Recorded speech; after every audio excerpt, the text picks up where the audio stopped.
I've always been pretty consistent. In 2026, I don't see another all-time high, but I see that the bottom was 60. We need to maybe recover some confidence. We need to recover some momentum, but we have all the good cards in our hand to see all-time highs maybe in 2027. And maybe this sustained movement will be much, much stronger because of the banking regulation, because of the company like Strategy, Stripe, and many others piling up with digital credit, and many more narratives. Yes. The average cost for MicroStrategy is 75,700. So we are literally flirting between the average cost for Strategy. I think the average cost base for the ETFs, the American ETFs, is around 81,000. So I think those numbers are very important. So probably we will chop around. We will really retest those prices quite some more time. Hello everyone, here we are again, as every week, discussing about Bitcoin, discussing about treasury companies with our friend from Italy, Marco. How are you doing? Hey guys, doing great and happy to be here again, and we have a lot to discuss today. We have a lot to discuss. I am here in Bangkok with Immortal. How are you doing? Hello guys, doing good. So let's go into it. Yeah, let's go to the first topic that we have to discuss today, that is price of Bitcoin. Bitcoin price drop. We've been hovering around 80K, going up, going down, but we thought that the winter was over. But in the last week, Bitcoin price dropped. And now, as the moment we are recording, Bitcoin is in 74,500 US dollars, wiped around 300 million on shorts, on leverage position, and is on the shortest price since April 20. So I want to hear, guys, what are your thoughts about this price movement? Yeah, maybe I go first. I think again, every bear market, Bitcoin we rarely see in the past a very quick recovery. We saw an amazing recovery only on 2020 after the COVID crash because of the massive stimulus. So I think Bitcoin as a network without particular intervention from external authorities, because we know there is no intermediary. It's only left by market participant. And so I think after a big drop like we had in February, now we need more time to demand and offer to get equilibrium again. But again, over the last weekend and the beginning day of this week, I saw a couple of podcasts, one from Check On Chain, so James Check, that is probably the best on-chain analytics for Bitcoin, and all the data pointed that the bottom is likely in on February.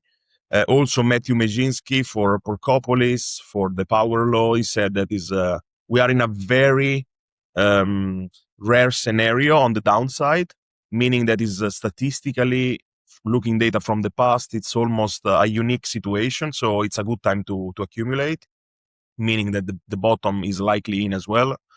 So yeah, I think it's just some geopolitics tension, the new Fed chair, maybe some constraint on liquidity and other stuff. But I think it's simply market dynamics. Maybe we need to retest a bit lower level.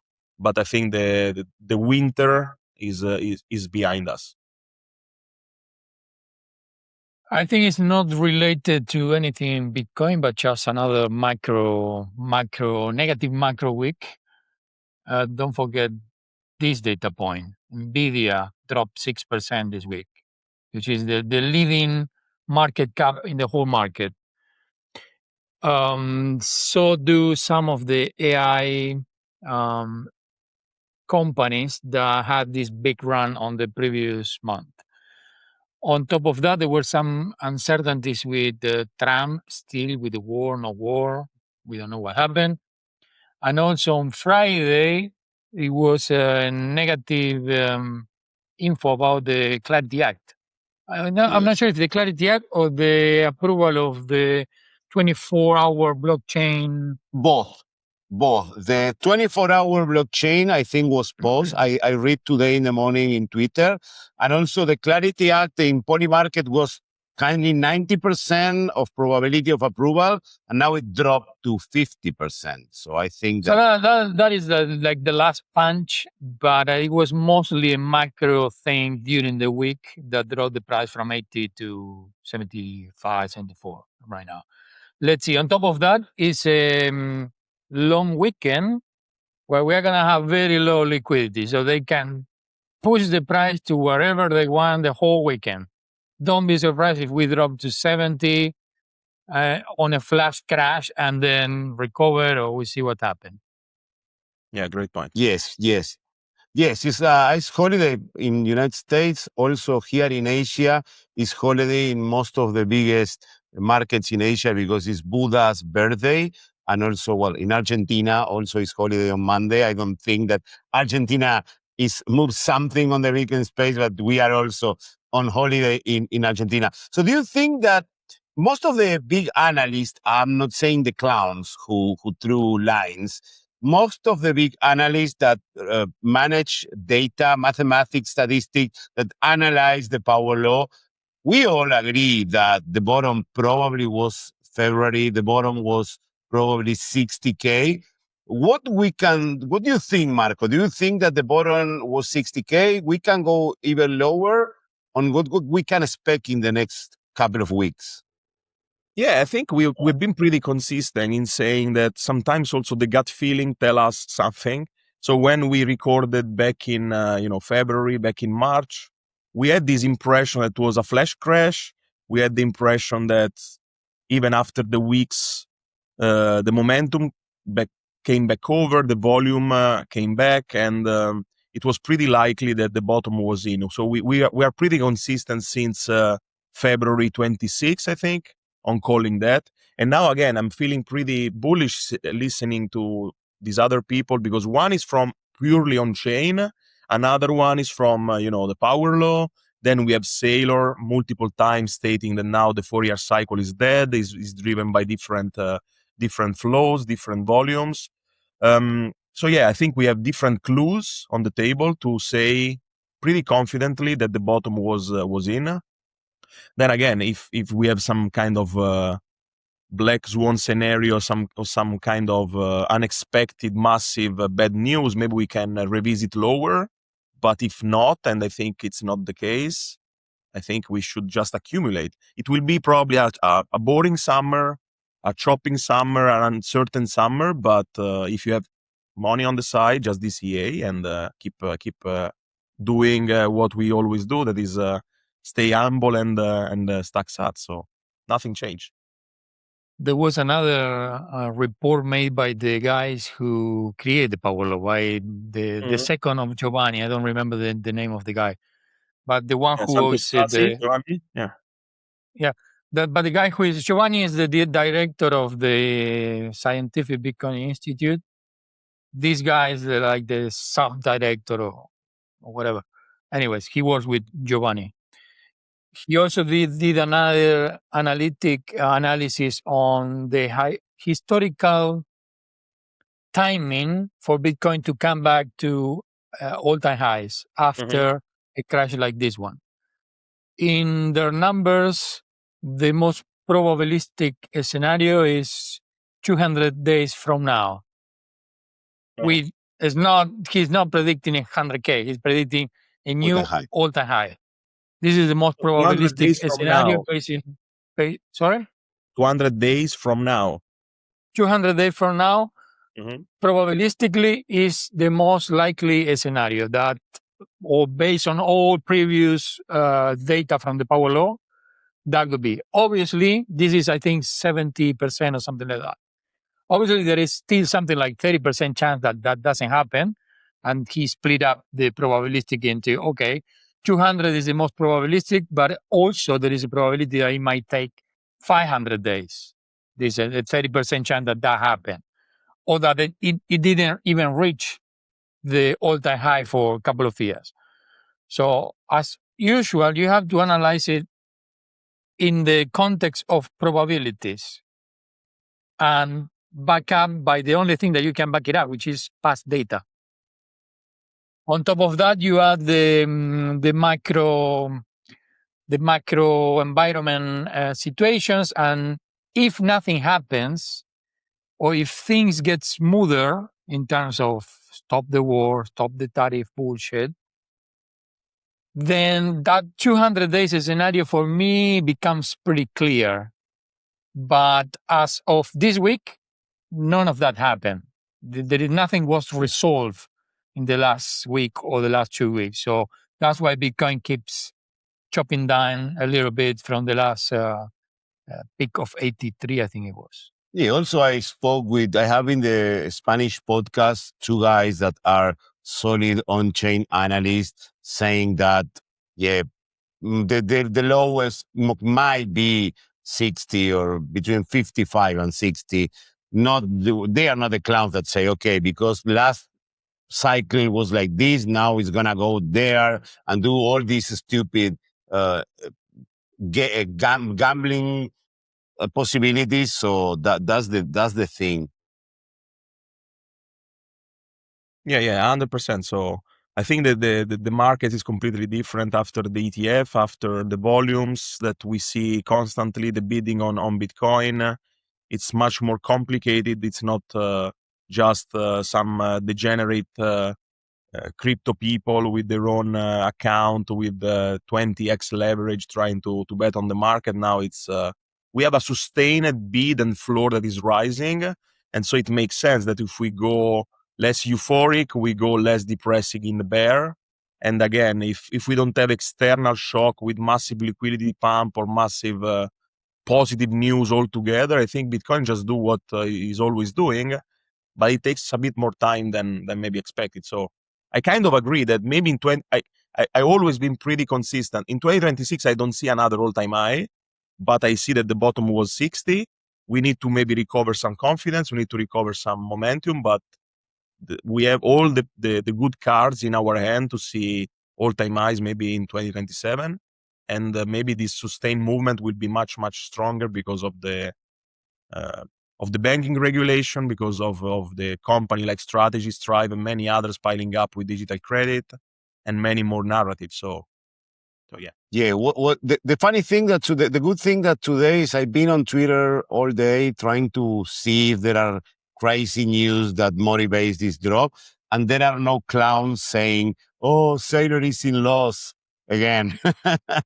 Sailor is X billion in loss now that the price dropped a little bit again. It's coming. Wait till Monday. Wait till Monday. Okay, let's see if these clowns come back and stop.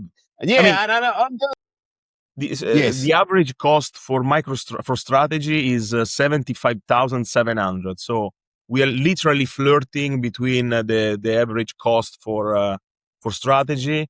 I think the average cost base for the ETFs, the American ETFs, is around 81,000. So I think those numbers are very important. So probably we will chop around. We will really retest those prices quite some more time. Anyways, I stopped saying the average price for Sailor or whatever because I think that is a signal that this is not. We make more confused to the people.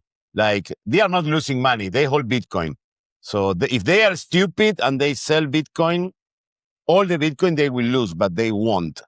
I think the average price is not relevant for a corporation. It's relevant if you are an individual trader and you're holding a futures account, then your average price is obviously the most relevant data point you have. But for a corporation, it's not relevant at all. Even in terms of accounting or taxes, it's completely different because the way they computed it's by the tranches where they bought the Bitcoin. So Fonley explained it the other day. It is all separated in these tranches. We have Bitcoin that we bought at 10K. If we sell this tranche, then we have to pay taxes on that. But if we sold the tranche where we bought at 125, now we don't pay taxes on that, and we can even be accretive for shareholders. So it's not even important the average price. I don't know in first place why they still keep using it as a reference. Yes, because it's clickbait and it gathered a lot of engagement saying that, oh, Sailor is losing money, especially the clowns of the clowns of internet that they don't understand how it works. And also the people who come out of the caves that are the Sailor haters. So that maybe it's a good marketing tool in case of a bull run. When you are up, then you can tell. Yeah, you see a lot people, of realize the profit. Yeah, easy to understand. We buy Bitcoin and now we are in profit because of this average price. But at the same time, it's a double-edged sword because now when you are 1,000 down, they will use it against you. So it's not. I don't think it's smart using that KPI. Yeah, so that's to close. I think that Bitcoin is moving something. We could expect this to happen. I think that we all agree that the bottom was in a few weeks ago, and of course we can expect some turbulence, but the only direction in the long term is going up. 100%. Especially with all the good news that we have been seeing in the last month with Bitcoin. And one of these I want to discuss now, that is Stripe and SATA. So SATA closed the first week. The whole week was on pair and accumulated, I think, around 500 or more Bitcoin, according to the site that always underestimate. So probably they can announce that they will buy 4 figures in Bitcoin. And the most important thing is if they went all the week on pair after announcing that they will pay daily dividends. This is an amazing message that we can get from the market, right? Yeah, and I think what's even more impressive is that, the complementarity between SETA and Stretch after the daily dividend announcement. If you go on to see the ticker, STRC and SETA, you see that after the daily announcement, SETA just moved to par and stayed there for almost the entire week, whereas Stretch suffer a bit more. And it seems to me that once Sailor will have the shareholder meeting in, I think, mid of June, and I would suppose that the likelihood that the yes will win is almost 100%. So starting from July, they will have this bi-monthly payment. I think they will reduce a lot the volatility around the ex-dividend date. They will compress these arbitrage opportunities from the art desk and from hedge funds. And I think we will see something similar from what we see now on SETA, also on Stretch, meaning that Stretch will likely be trading at par most of the time in the month. And again, it will be another amazing improvement from their side. So I think now they're watching the smaller one in Strive. They gave credit for them to move to daily. They want to see how the market reacts. They want to see how the operation are going. They will move soon to bi-monthly, and if the volatility will almost be erased, I think they will be fine. And eventually in the future they might move to weekly, but it's pretty clear that they don't have any interest to go daily because it's too much, I think, operational burden, and to be honest, their goal is to reduce volatility. So if you can reach almost zero volatility on the ex-dividend date with the bi-monthly, why going on the daily?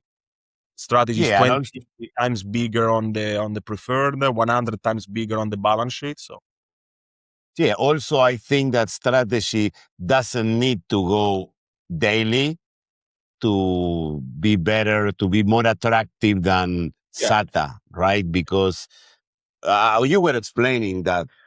What he explained is that he's not going to compete with Strive on that. That he's excited about the opportunity that will be created from the point that there will be one company doing the daily and the other one doing it every 2 weeks.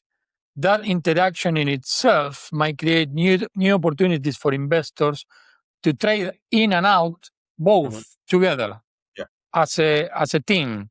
So there is no need ahora to go on a race of who do the daily dividend or lower. Maybe eventually he could move out. If the 2 weeks work fine, maybe eventually he can do once a week. And then you have one company doing the daily dividend, the other one doing a weekly dividend.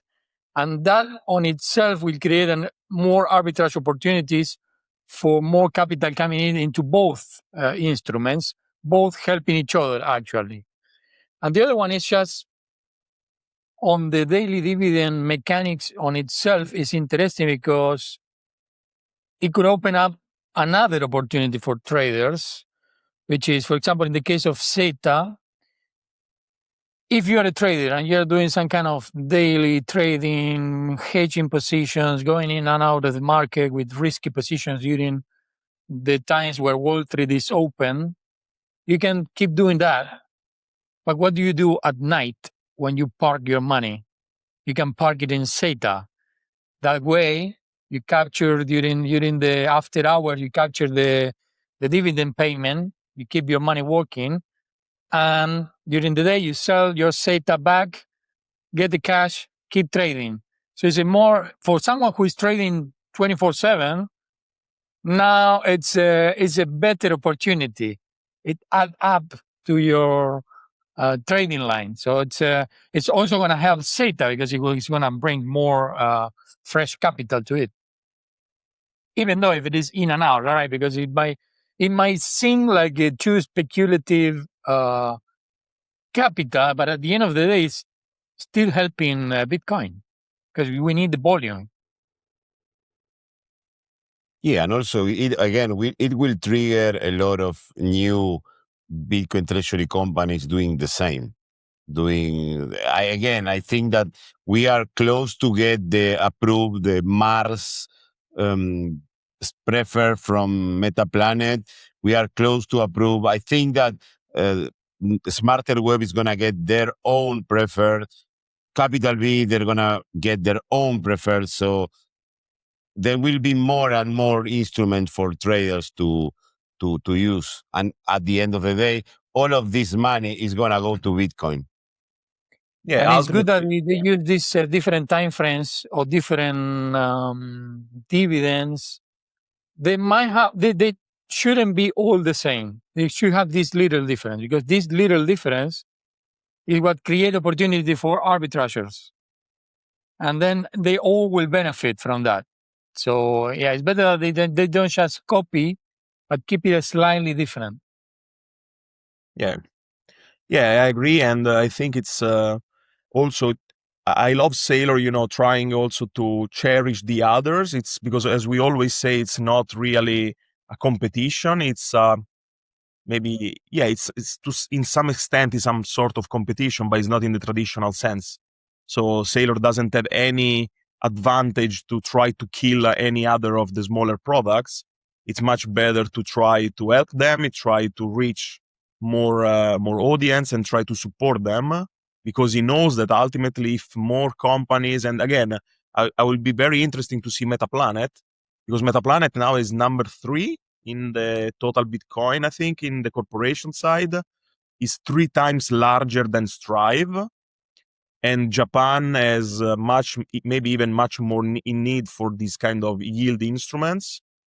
So imagine if they can do something similar, boosted by the Japanese market and being 3 times bigger than Strive. I think it will be another massive, giant accumulation on Bitcoin. So when everything will start to align and all these other companies and the smaller one follow the Sailor playbook also on these preferred offerings, yeah, I think Bitcoin will ultimately see some kind of squeeze from the demand and offering, because again, if the mine Bitcoin per day is 450, if the macro situation is getting better, and you have ETFs and those companies accelerating in accumulation, at some point we will have some kind of breaking point to the upside, because again, it's supply demand. So really looking forward also for the Japanese company to jump in on these instruments.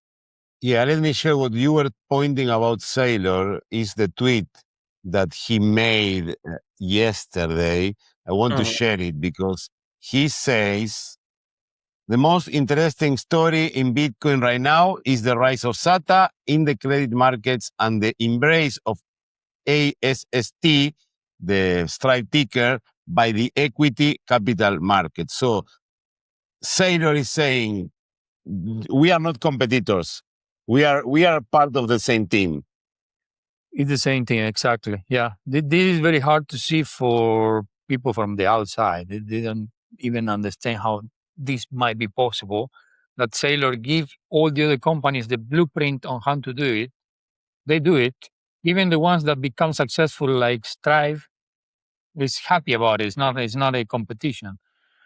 The other comment regarding Metaplanet is now trading below MNAV1 because still they couldn't push with the the regulation for these preferred stocks.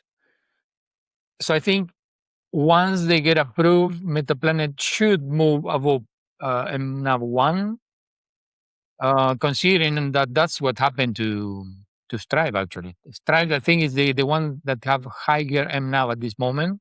I think 1.5 was, I heard. Because the market is seeing it as, okay, now you have a strategy.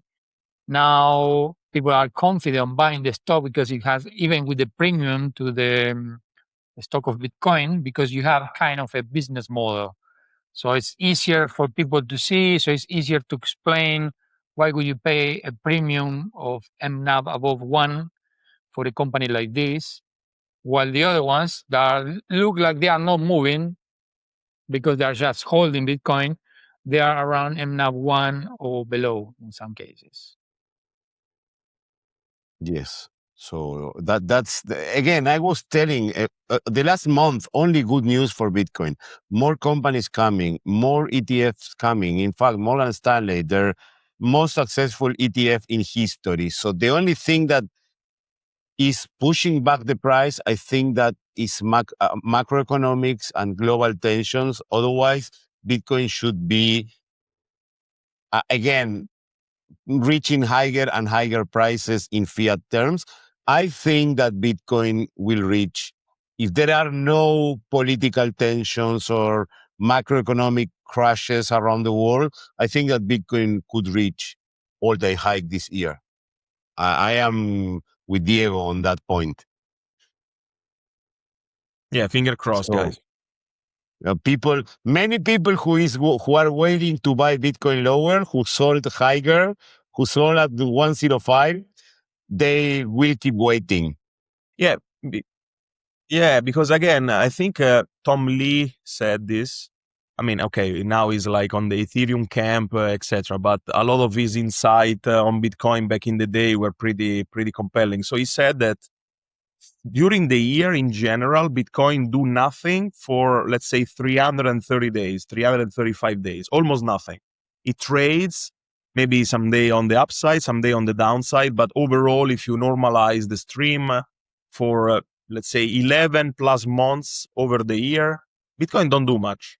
But then if you miss during the year the other 25 days, you miss the whole movement to the upside. So that's why I think people are now, I sold at 105. Now I'm a genius. I will buy back the whole position at 75. It's very rare that you can do it. Maybe Yeah, you but sell at these are 105, you You buy can do it. some at 75, but then you will be forced to buy even more higher. And then if you do the mathematics behind, you were not so smart. and you're not Bitcoiner if you do that. And you're not a You Bitcoin. cannot do it consistently. The word here, the keyword is consistency. You can you can be lucky and do it one time, maybe two times, maybe three times, and you're still lucky. Yeah, it's like There is no gambling. way that you can pick up the points Yeah. consistently forever. So Yeah. if you keep trying to do that, you're gonna miss at some point, and when you miss it, you're gonna become a hater. That's how the haters of Bitcoin start populating, because these are people who miss their reentry at some point. Yes, but the most important thing is that at the beginning they were not Bitcoiners. Because if you are a Bitcoiner, how the hell are you going to sell the most important asset in the history of mankind? No matter if it's 100K, 120, how in hell you can say no, because I sell now to rebuy. So you're making a profit on fiat. You're thinking on fiat terms. That's my critic to all this crap. So, yes. And also what I wanted to talk about is, I don't know if you guys watched the Q&A session for strategy, if we can comment something.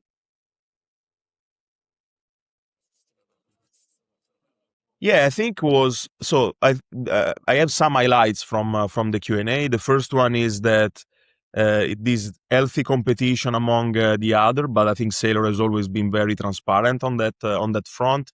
That they don't need to go on the daily. That they are not, trying to push this kind of following the others. They have their own plan. The plan is working. They have gradual improvements, and they are, piloting this massive play in this massive jumbo jet, and they cannot just do crazy move or crazy maneuver. So I think those points were pretty clear. And I think the last one that was really interesting to me is that it stated again that strategy is not defending the peg. Strategy is not actively defending the peg on 100 for stretch.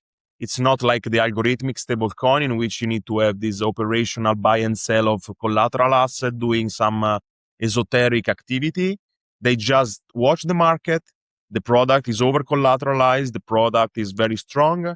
If the product goes below 98 or 99, there will be massive player waiting on the side, jumping in, buying liquidity because they know that the product is the pristine product from MicroStrategy and it's over collateralized, it's working, and they will pay the dividend almost into perpetuity. So I like it that they are not trying to defend the 100. The market is, because the product is working.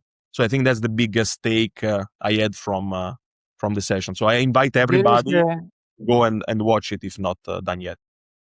Let me bring up the mathematical explanation of why that happened, because they could change the dividend rate up or down based on the TWAV, the time weighted average of the trading volume. So what is happening is when the week of the dividend payments come and the volume goes from 300 million per day to 1.5 billion, the instrument is trading around 100. When the price drop after the dividend to 98, 99, the trading volume is only a couple of hundreds. So when you do the TWAP of that, your average price is going to be very close to 100 to 100. So that's why they don't need to act, because it's a self-sustained machine. It's self-sustained mathematically to do that. So they have to let it be. Also consider that when as the dividend is pegged to the share, not to the price itself, when the price drops, it automatically increases the effective yield. So instead of 11.5, if it goes to 98, it will go to 11.60 something. At the beginning of this week, the effective yield, I think, was 11.63 or something. So the machine is designed as an airplane, literally. It's not a joke. This is the way we design airplanes. Every time there is a turbulence and push your wing on one side, the airplane automatically will push on the other side to compensate. This is the magic that maybe people from finance don't understand, because it's an engineering machine, very intricate in the math to do that exactly. It doesn't mean that at some point, if there is some black swan event, they have to actually manually correct. It's like you can fly this airplane autopilot all the time, but if you have a big storm, you have to catch the command and maybe redirect it a little bit. But it's in extreme events. Most of the time, it's going in autopilot. Yes.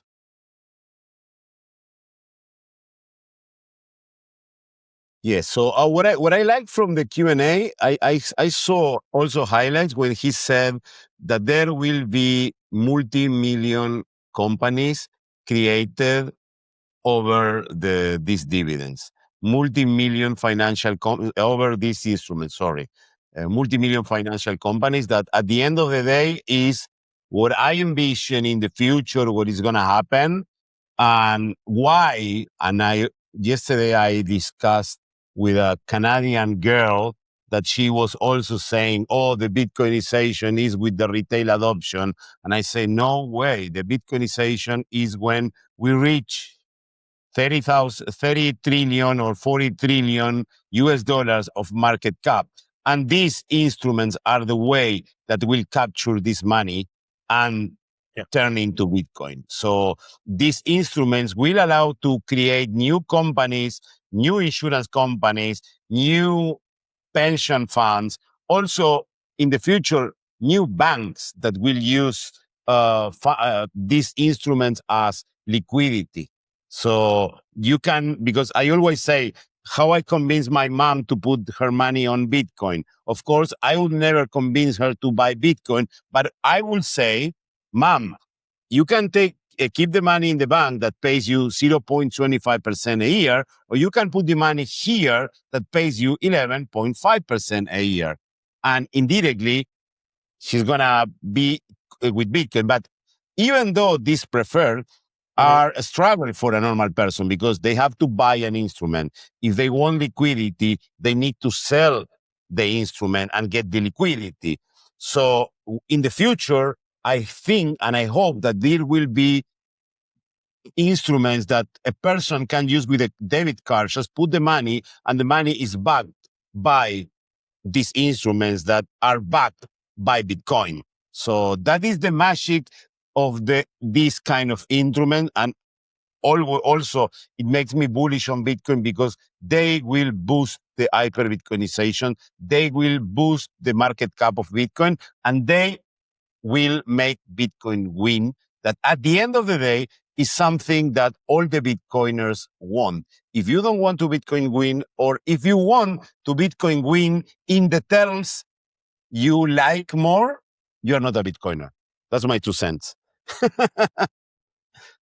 Yeah, and I think again, Saylor pushed this narrative a lot as well. When a bank will do the digital money built upon Bitcoin and give a yield of, I don't know, 7%, but be with zero volatility, I think will be another game changer. So I think everything goes in layers. And again, maybe this new Fed chair, this pro-Bitcoiner, and then again, we have majority of the people in the US being pro-Bitcoin. Maybe yesterday he started with the speech saying that he wants to reform the Fed. He didn't talk about, that was the first point. And I think by reforming the Fed, maybe it will be also an indirect message to say that he wants to deregulate the bank in trying to innovate.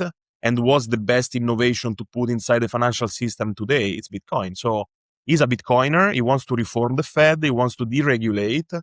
Maybe they need to have some technical adjustment. They need to have some law passed. But again, I see Bitcoin infiltrating even on the traditional banking side. And maybe when this will be applied, maybe the Saylor prophecy of saying that a stable money, a stable coin backed by Bitcoin by the banking system offering 7% yield will be possible. And it will be another incredible layer for Bitcoin adoption. So again, with all these new instruments, when something is new and disruptive in any industry, a lot of new industries are built. A lot of new business are built over these industries. Imagine Amazon. When Amazon started, some people say, okay, Amazon gives jobs to 1 million people. But on the other side, there are a lot of people that created business based on selling in Amazon. So that is what disruptive instruments create in our society. So, and do you think that the Fed chair is Bitcoiner? No, definitely not. But it's interesting for people in Twitter to put his face beside a Bitcoin logo for clicks. At least I think that at least he's not a dinosaur like Powell, and he understands. There are so many different layers of this, right? From a Jerome Powell, or from the guy from JP Morgan, Jamie Dimon. You have the real old people haters, to the middle-aged guys who understand a little bit. They are more involved in the financial markets. They are more involved in technology. Then when someone explains Bitcoin to them, they say, oh, yeah, that makes sense. Maybe one day if we pass some regulation. So that's the part I'm not optimistic with that, especially if it needs to be pushed through regulation. I don't think Bitcoin will succeed, or if it will succeed that way, it will take decades for them to approve some shit. like it's taking now with the Clarity Act and the Strategic Bitcoin Reserve. It's so slow motion that it will never happen. What is the most direct action plan that the Bitcoiners have? Is the Bitcoin Treasury companies. Because this is a direct way to prove and to prove that the Bitcoin can put the old system obsolete just by increasing the market cap. That's why it's also important, the price of Bitcoin. I want to get rid of the narrative like Bitcoiner, we don't care about the price and we are so naive that we use this opportunity to hold more, to buy more. Fuck that. Let's push the market cap of Bitcoin to 30 trillion. And now we have real talk in the Fed. When Bitcoin is at 30 trillion, you are undeniable. Nobody in the Congress will bother in raising the hand against Bitcoin at that level. But now, if we are nothing, we are 1.4 trillion asset, nobody cares yet. So that's why the pushing the market cap is so important, and the most effective way we have now are the Bitcoin Treasury companies, the credit, the digital credit market that is being created this year.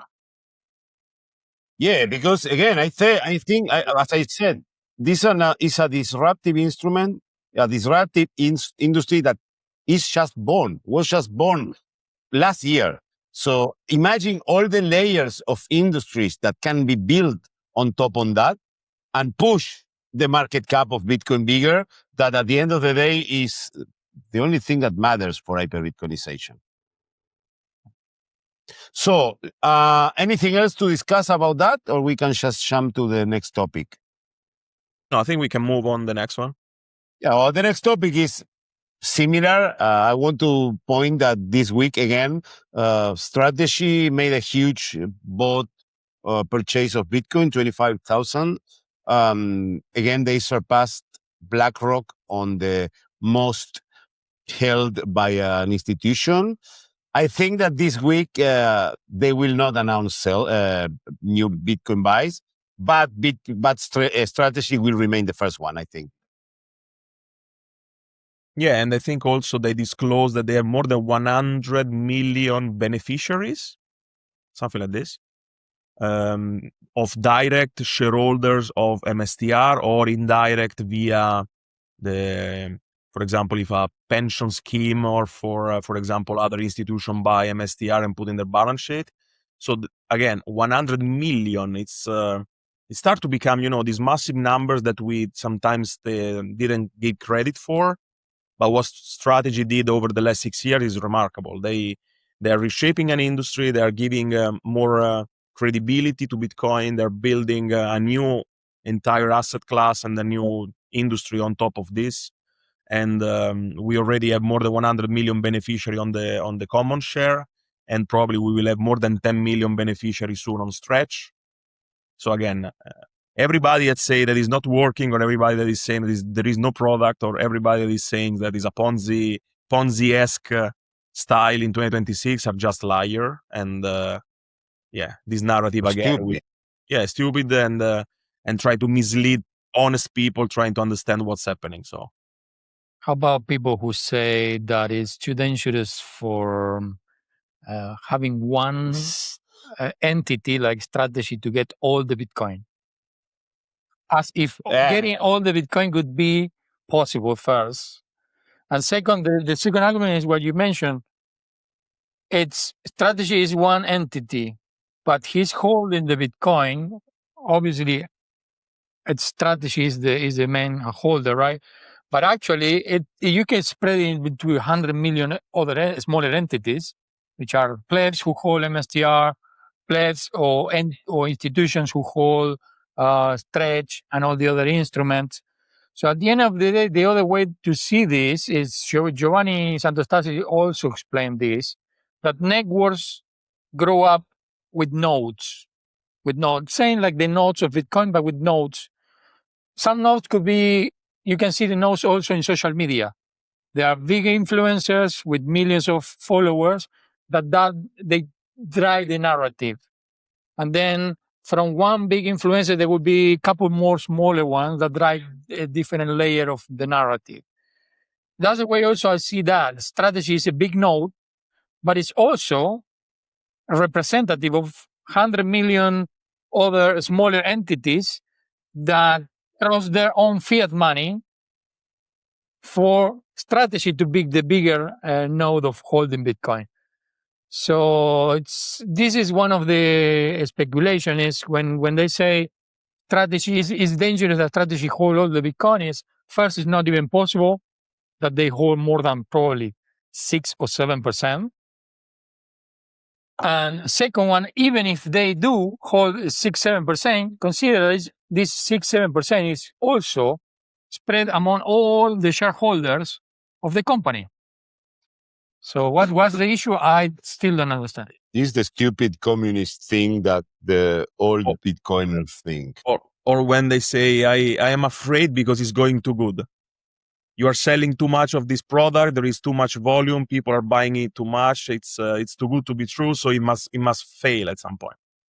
This is the narrative of same old narrative. Yes, it's unbelievable. This is the narrative of Danny and all these assholes that say that it's a danger for Bitcoin. Yeah, the Costilla, the Danny Knowles, and yesterday I saw also another podcast from Bankless. I really don't like this guy. Saying again, I'm skeptical because it's growing too fast, because you are selling too much of it, and it's like, it's counterintuitive. If it's a product and you sell it and you find a new niche and everything is the margin is okay and you can deliver, you should be, pretty proud of yourself for what you've done. I have never seen any CEO or company saying, sorry, we are selling too much, I need to stop. It's so stupid. Also, I think the problem with that one is this is in general, humans, they are not so used to nominal values. That's why they come up with the word too much. That in physics, in engineering, we don't use the word too much. It either works or doesn't work. It's a number. It's a fixed number. It's not too much. Doesn't mean nothing. Yeah. Exactly. So it's a better way to measure things in relation to other ones. That's why we always talk about this Bitcoin reaching 30 trillion, because it's not a random number. It's what gold is right now. Yeah. That's our metric. If next year gold is 50 trillion, then we will move the standard. Now Bitcoin needs to reach 50 trillion, right? So it's a measurement of not too much or no. Let's go to 1 million Bitcoin. It's irrelevant. Because what matters is in relationship to the other assets around. Because if you want to compete with gold, you need to at least play in the same league. It's the same if a team of the fourth division in Italy wants to play against Milan. You have to be at the first division. No matter if you are the best of the first division or the lowest, but you need to be at least in the same division. So same when they say the Bitcoin to 1 million now is a classic. Same as a couple of years ago was when 100. Bitcoin to 100K. So it looks like a fixed number, impossible to reach. 1 million we're so far away. It's impossible to reach. It doesn't go into my mind. Yeah. It's just a number. It doesn't matter. What matters is market cap. If the amount of Bitcoin would have been 1 million Bitcoin instead of 21 million, then the price would be totally different. We would be discussing a different number. Yeah, the thing, and 1 million is not so far away. It's like, I think that for 1 million, we need at least 15 or 16 trillion market cap. And in terms of money coming in on Bitcoin is around 2 more trillion to trigger that. So that's something that can happen really easy. So, but yeah, nothing is too much. I think that, again, one of the biggest characteristic of Bitcoin is that it's permissionless and it's for everyone. And it's for the one who wants to have the money to buy. So if someone has money to buy Bitcoin in a free market with the other person who wants to sell agreeing to sell at that price, who am I to say, no, Sailor, you have exceeded the quote? Because this is something that the guys who want to put the CDBCs want to do with us. You have bought a lot of meat. Now you have to buy worms. So again, if a Because it's person more has the money, worms are more uh, nutritious, are yeah, better in a than red meat. So that's why are cheaper and far more superior for nutrients. So that's why. and they don't contribute to the fake global warming. So We need to have that's another episode for that. so yes, but again, it's like I think that this is stupid. This vision of saying, "Oh, it's a dangerous. They are danger for Bitcoin because Sailor is buying too much Bitcoin." I would say, go fuck yourself. If he has the money and he agree, and the other person agrees to sell Bitcoin at that price, Yeah, there is no discussion. Yeah. there is no discussion on that. At the other side, because the stupid is the guy who sold it, but it is what it is. Everyone has a reason. So the last topic is about, I want to discuss a little bit about Nakamoto, that they are Yeah, it was violating the funny. second. If they were Catholics, they would be violating, I think that is the second mandament, that don't use the sacred name of God in vain. So they are using Nakamoto and they are creating the worst Bitcoin treasury company ever. They did the reverse split, so they are not kicked out of the Nasdaq, I think, or the index. 40 to 1, something like this, a massive one. Yeah, because I think there is requirements. You cannot trade on the Nasdaq if your stock is like 20 cents. If you trade like a shitcoin, then you're out. It's Yeah, they unbelievable. will Is still they will able end up. to extract money from the base by, yeah, they are de facto they are debasing the shares, but in a totally wrong way and completely obscene, with a large payment for their executive, for massive expenses. And again, the whole strategy is completely went bust. As you said, he was using the Nakamoto brand, and it's a shame. The CEO, it's a scammer. But again, they are still able to extract value from few retails left, and from the user, the fan. I don't even know who's holding Nakamoto at this point. Yeah, but the use of social media helped them, right? Because at the same time, there are so many smaller companies that are real, like BMF, like we describe our Spanish club, real baddest motherfuckers of Bitcoin who are buying like 0.1. This storage company. I sent a message to the storage company to see if they want to be in our podcast because it's amazing. These guys are buying 0.1, 10. They have 10,000 spare money. They buy Bitcoin. So there are so many of these smaller Bitcoin treasury companies that are doing it right. But then you have this one, which a big platform doing totally the opposite way. That's what bothers me. Yeah, and we pointed out last year with Marco when we were doing this show by ourselves. We talk about Nakamoto that was unsustainable, especially because they did their bold claim we are going to buy 1 million Bitcoin. Yeah. Yeah, and, Yeah, it's painful because yeah, it was so obvious for anybody that has a bit of rationality, and but again, people still believe on those influencer. People still believe on this media figure, and they still trust other humans, which is unbelievable. You only can trust someone else if there is behind a lot of data, a lot of math, a lot of trustable sources, almost day to day or like live data. Otherwise, you cannot trust anybody anymore. That's the brutal reality of 2026. so what can happen to Nakamoto? No, maybe guys, I can just watch this clip because yesterday I was watching this video, and I know, Fernando, you have even more beef than me on this guy. So wait a second. I hate these guys because they are from the Bitcoin conference. Oh, but the funny thing is that, again, he was interviewing Arthur Reyes, that is very known to be, like another grifter, Who's another this? kind of scammers. Oh, Danny. But Arthur actually called Danny by saying, "No, you're wrong. What are you saying?" So, I've just watched the 12 seconds. Very short.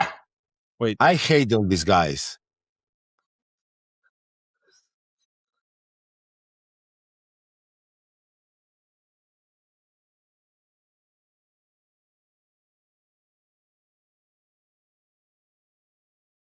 I mean, by saying poor David Bailey, unfortunate of, completely frauding millions of naive retailer and completely destroying the capital base and just accumulating for his own and few other board members. And this guy is the same guy that is trying to try to destroy or to put bad lights on Sailor, on strategy. So maybe Nakamoto will be the next sponsor for Danny and what Bitcoin did at this point. That's my Of guess. course. Because That's they are the same shit. They are the same shit. They are the ones who organize this shit Shitcoin magazine, the Bitcoin conference, that they are all the same speakers, speaking all the same shit. They are the same shit. It's the same generation of people all around the world. And we can see it in Latin America. In Latin America, we are calling them out. What bothers me the most is that this piece of shit sit down with Sailor and have an interview with him. With me, Sailor doesn't even like one of my tweets. So that's what bothers me the most. But it is what it is. Don't take it personal. You're not big enough, my friend. I'm not big enough. Exactly. But these guys are stupid. They are big. So that's important here. I don't give a crap. Social media is very, very important, like it or not. But because if you have the clicks, you drive the traffic, you drive the narrative. It doesn't matter. But they hate Sailor. I don't. That doesn't give you an interview with Sailor. I'm a Sailor. We are Sailor soldiers. And we don't say because of any benefit, because these guys are from the same generation of the people that we discussed previously from Latin America. Same generation, probably 2013, 2014, 2015, until 2017, the shitcoin era, where they just saw Bitcoin as a way to make more fiat. Not only Bitcoin, the shitcoins also. That's why Nakamoto, the Bitcoin magazine, when you go to the conference, you realize you are in a casino or in a carnival. It's not real Bitcoin people.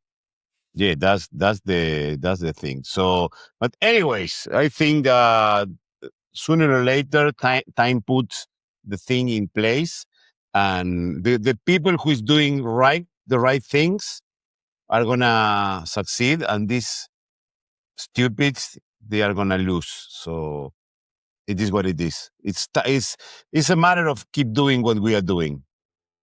Yeah. Don't compromise your values or ethics or anything just for more click or try to become more popular if it's completely, antithetical or against your own vision just for some money or for a new sponsorship or maybe, I mean, to me, it's like, makes no sense. Again, saying poor David Bailey and saying that Nakamoto has been unfortunate. Unfortunate about what?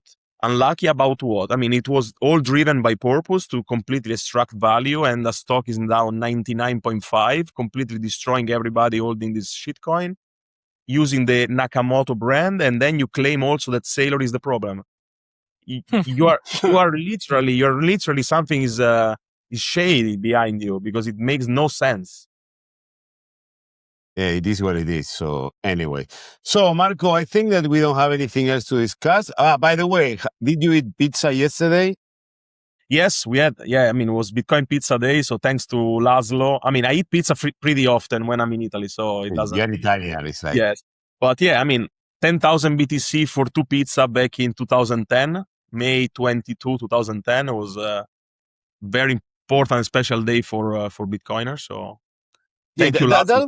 And a reminder: do not spend your sats. Never, because probably we will say with you. I remember when we went to the conference in Riga and we paid with Satoshis the food, the coffee, everything. We say probably in the future with this money we will buy a house, but it is what it is. So yeah, that's another point, a good point for the pointing this. People make love about Laszlo, but without Laszlo, probably we wouldn't be here because it was the first time, or we would probably, but in other terms, because Bitcoin doesn't care about Laszlo, about Danny, or about Sailor. Sooner Bitcoin is a living organism, but it was the first time that Bitcoin had a price. So let's imagine it. 16 years ago, the price of Bitcoin was 0.004 per one Bitcoin. So, and in 16 years, it's taking over the world. So when you're in doubt, with people probably today wake up in Latin America and see, oh, fuck, Bitcoin is 74. I need to wait or sell because my guru says, you need to analyze that 16 years ago, the price was 0.004. And probably in 10 years, we are going to say, fuck, remember when Bitcoin was 74K? When you can buy Bitcoin with 74K? And in 30, 40, 50 years, they will say, remember where you were able to buy Bitcoin with fiat? So that's that's the point that we have to. Which kind of pizza did you eat? Pineapple pizza? No, I'm very classical. I just have either margherita or like some with maybe prosciutto and burrata, something basic. Nothing special. No pineapple, please. Because if you come to Italy, you can't find pineapple on pizza, so you need to go abroad to have this. The more crazy I could go would be a pepperoni, but it's really outside of my comfort zone. Okay. Probably the pineapple pizza is for Ethereum Pizza Day. Yeah, it's for the Danny Knowles of the world, I guess. So, Marco, thank you very much for being with us. It's Thank you, always a guys. pleasure. To finish, because now people from our Spanish community is visiting our English channel. So give us your social media so they can also follow you. Yeah, I mean, to everybody, feel free to reach out, DM me on X at Batistoshi93. Also, I have some articles, so I would love to engage with everybody. So just DM, just comment, and yeah, we will be here next week. Yeah, we'll be here next week. Let's see how we manage to match the times. But And good luck, we are guys, gonna be for the conference in the UK. And yeah, and we bring the are, orange coin to the fullest, and yeah, networking yeah. actions. Yeah, my biggest goal is to do a lot of networking, make a lot of connections to bring in our podcast, because there will be many people from the Bitcoin Treasuries industry, people who are aligned with what we think about the way that Bitcoin needs to move forward, and I hope to bring them to share their knowledge with us and with our audience. So yes. So Marco, thank you very much for your time. See you next week. Thank you, guys. And thank you very much for being here. See you. And thank you very much to everyone who is on the other side. If you like the episode, give us a like, subscribe to our channel, follow us on social media, follow also Marco, because doing so, you help us a lot to paint the world orange. See you in the next week. Stay humble, stack sats, and remember, we are los Satoshi.